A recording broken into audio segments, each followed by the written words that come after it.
ఎక్కడ ఉన్నాయబ్బా వర్గాలు? రెండు వర్గాలు లేవు, ఏం లేవు. ఆయన ఒకడే, చంద్రబాబు ఒకడే వర్గం. అంతేగాని ఆయన రెండు వర్గాలుగా తయారు చేసి పోరాడించేంత శక్తి చంద్రబాబు ఉందా? మేమేం అడ్డుకోలేదే, మేము అడ్డుకోలేదు బా. ఒకటో రోజు పర్వాలేదు, రెండో రోజు కేవలము, మూడో రోజు నిల్లు.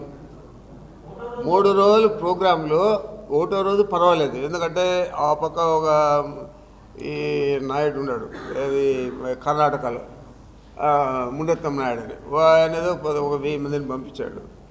రెండో రోజు ఈ మన జిల్లా నుంచి వచ్చిన వాళ్ళందరూ కూడా, ఇతర నియోజకవర్గాల నుంచి వచ్చిన వాళ్ళందరూ కూడా తగ్గిపోయారు. ఆ రోజు కేవలంగా ఉన్నది. మూడో రోజు అసలు లేదు. మూడో రోజు 100 మంది, 200 100 ఉన్నారంతే ఆయనతో. ఆయనకు తెలుసు కుప్పంలో ఆయన పరిస్థితి ఏందని తెలుసు. మేము గొప్పగా చెప్పుకోనక్కర్లేదు. రేపు ఎన్నికలు వస్తే ఎంత దారుణంగా ఓడిపోతాడో చంద్రబాబు నాయుడుకి తెలుసు. ఈ జీవో నంబర్ 1 అనేది తీసుకురాకముందే మీ మీడియా ముందే నేను మాట్లాడాను. ఈ సంఘటన జరిగేది చాలా దురదృష్టకరం, నేను చింతిస్తూ ఉన్నాను. మా పార్టీ కూడా దీని మీద బాధపడుతూ ఉంది. మరి మారుమూల ఉన్న సందుల్లో, మారుమూల చిన్న చిన్న వీధుల్లో ఇలాంటి కార్యక్రమాలు చేయడం చాలా దురదృష్టకరం. ప్రభుత్వం ఇంకా మీదటైనా కానీ, నేను డీజీపీకి అప్పీల్ చేస్తాను, చీఫ్ సెక్రటరీకి అప్పీల్ చేస్తాను, ఎస్పీలకు, కలెక్టర్లకు చెప్తాను. ఇంకా మీదట ఇలాంటి వాటికి పర్మిషన్ ఇవ్వకుండా ఏదో ఒక రకంగా మనం దీన్ని అవాయిడ్ చేయాలని చెప్పి నేను చెప్పాను. తర్వాత జీవో నంబర్ 1 వచ్చింది. జీవో నంబర్ 1లో ఏముంది? ప్రజలకు ఇబ్బంది కలగకుండా మీరు సమావేశాలు జరుపుకోవాలా, ఎక్కడంటే అక్కడ పెట్టకూడదు, అనుమతి తీసుకొని ఏదైనా విశ్రాయంగా ఉండే ఏరియాలో జరగాలని చెప్పి ఇవ్వడం జరిగింది. అది జీవో నంబర్ 1 అనేది ఇవ్వడంలో తప్పేముంది? అది మీరు ముందే జీవో నంబర్ 1 అనేది వచ్చింటే ఈ 11 మంది చనిపోయాడు, 11 మంది అకారణంగా చనిపోయారు.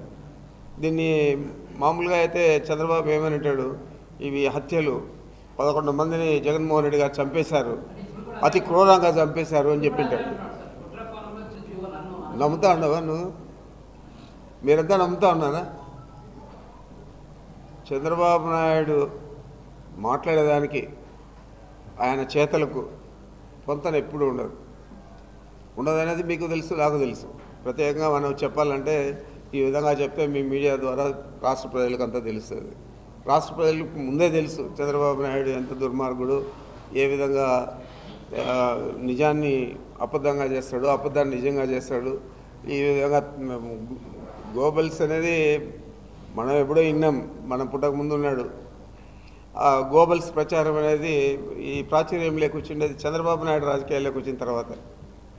సరేలే, ఇప్పుడు జగన్మోహన్ రెడ్డి గారు చాలా ఉదారంగా ఆ సినిమాకు కూడా రాయితీ ఇచ్చాడు.